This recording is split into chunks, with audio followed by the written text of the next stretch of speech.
In 2010, Ryan VanZant was contracted to train and fly bald eagles over the Grand Canyon for a BBC Discovery Channel program. A challenging feat in itself, complicated by the fact that one of the eagles decided to visit the river below. The result was a 5-day ordeal to retrieve the film's wayward feathered feature.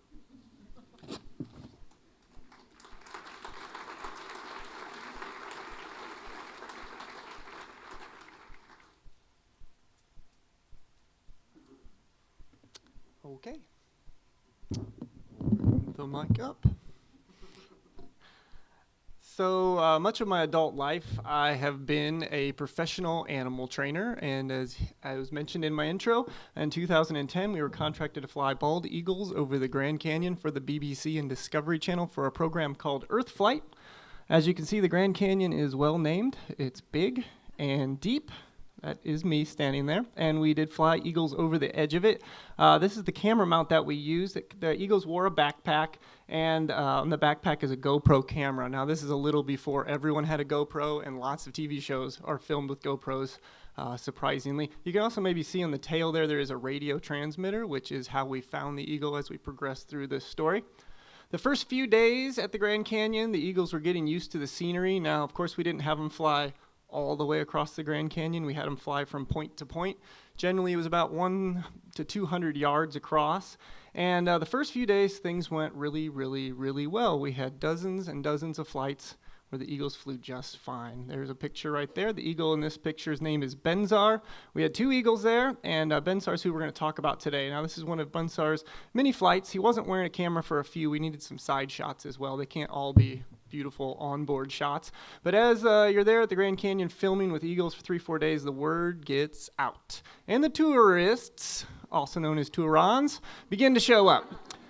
So you can see them in the top right of the screen there. They're looking over, and this one gentleman decided he was going to run in and take a close-up of our eagle, who said, "No way, I am not going to be by someone I don't know," and flew out over the canyon. Now, our eagles are trained to fly to me, not past me.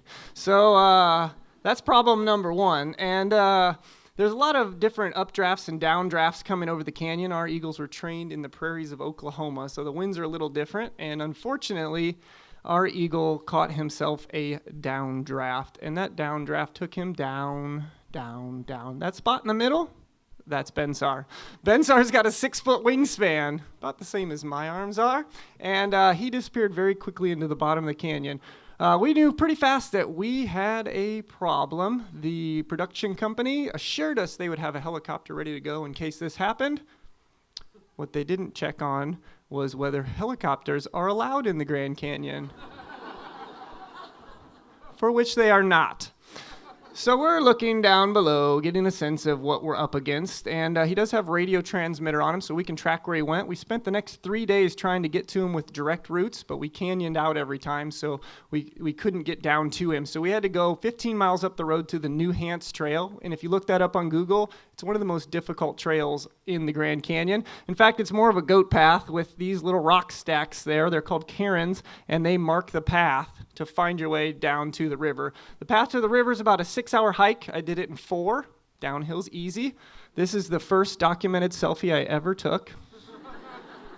I wasn't real happy at the time. They estimated the hike would take us a day and a half. I got to the eagle in about 9 hours. So I was motivated to move forward. And the path along the river changes quite a bit. Here, a rock slide fell across. So instead of just walking along the river, I had to walk up and over. For a little perspective there, that river is a 1/4 mile wide right there. So it's pretty high up walking up this path. Again, trying to follow rock stacks along a rock slide is a little difficult.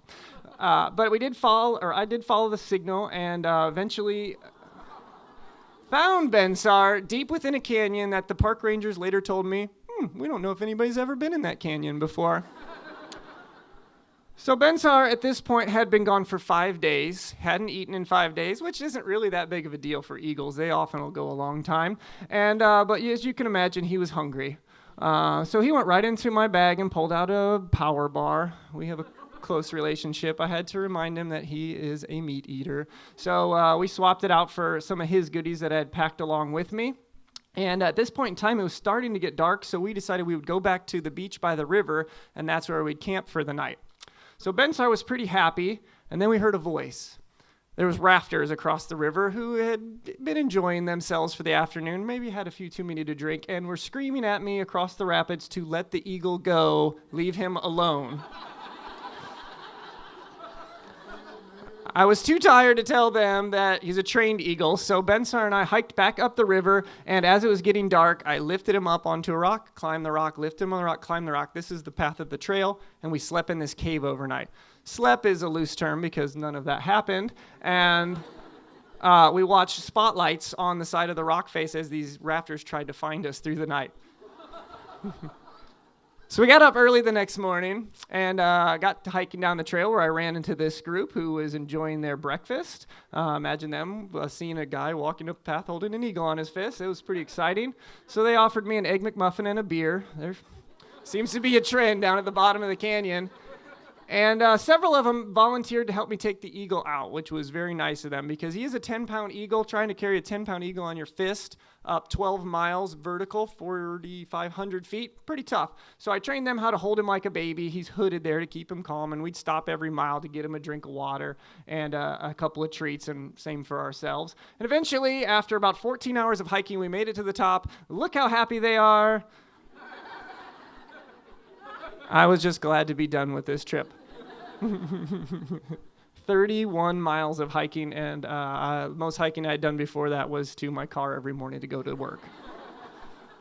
Hardest trail in the park. For a little perspective, up there where the yellow arrow is, that's where he flew off. Where those little green squiggly lines are, those are the first few trails we tried to take to find him until we hit canyons. And then down here, 15 miles is where the New Hants Trail starts. It follows through these cliffs. Some of it, you're literally on an edge, looking down all the way to the river, back up the river, and into that unnamed canyon.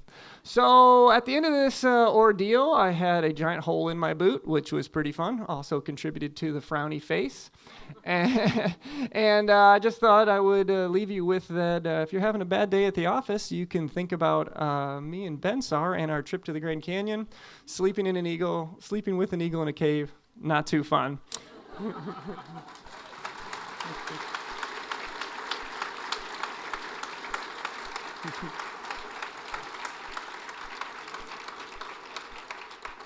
And by the way, Bensar moved to Hutchinson with me. He lives at the Hutchinson Zoo, and he travels around the community doing presentations. So you guys can see him in the future. Thanks.